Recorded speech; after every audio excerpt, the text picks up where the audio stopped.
చేసుకుంటున్నామో ఆ వ్యక్తిని రిలేషన్ చేయాలి. Next invitation. ఇవాళ మీటింగ్ ఎంతమంది ఇన్విటేషన్ ఇచ్చారండి సర్కిల్లో?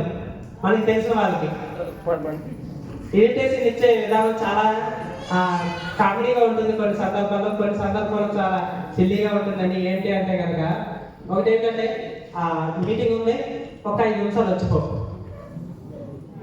అంత కావాలంటే సగం టికెట్ నేను ఇస్తాను అంటుంటారు. ఇక్కడ ఎంతమంది సొంతంగా టికెట్ అప్లైనా కొనుక్కోకుండా తనకు దారిగా కొనుక్కొని వచ్చిన వాళ్ళు ఎంతమంది ఉన్నారండి? Wow, great. ఒకసారి గట్టిగా క్లాస్ చూద్దామండి వాళ్ళకి.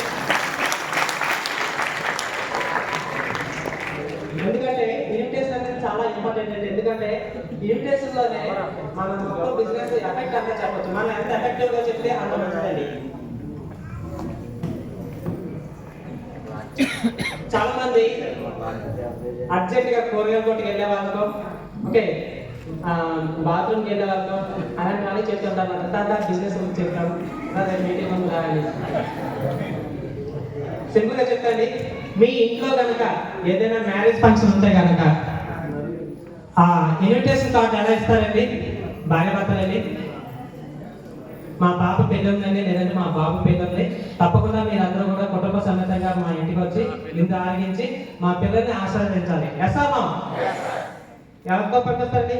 మీ ఇంట్లో పనివాడితోనా, మీ పక్కింటి వాళ్ళతోనా? ఫోన్ చేసి చెప్పేస్తారా? రే బాబు, మా అబ్బాయి పెళ్ళి ఉంది రా, వస్తారండి. అలాగా ఎలా చెప్తామండి? ఆనెస్ట్గా అయితే చెప్తాం కదా. అలాగే మనం చేసే బిజినెస్ ఏంటంటే కోట్ల రూపాయలు ఉన్న బిజినెస్. ఇది 3000 కోట్ల రూపాయలు టర్నోవర్ చేస్తున్న బిజినెస్ గురించి మనం చెప్పే విధానం అలా కాదు.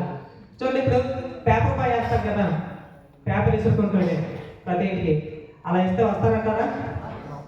ఎలాగే ఇన్విటేషన్ ఇస్తామో, మన ఇంట్లో ఏదైనా మంచి శుభ కార్యక్రమం ఉంటే కనుక ఎలా ఇస్తామో, అలాగే ఈ బిజినెస్ కూడా మనం ఇన్విటేషన్ అనేది చాలా ఇంపార్టెంట్ అండి. వాళ్ళు మీరు చెప్పగానే మీటింగ్ కాదండి, దేనికైనా సరే వచ్చేలా ఉండాలి. అలాంటి ఇన్విటేషన్ ఇవ్వాలండి. ఇన్విటేషన్ ఇవ్వడం ఎలాగనేది మనం మన అప్లైనర్ దగ్గర నేర్చుకోవాలి.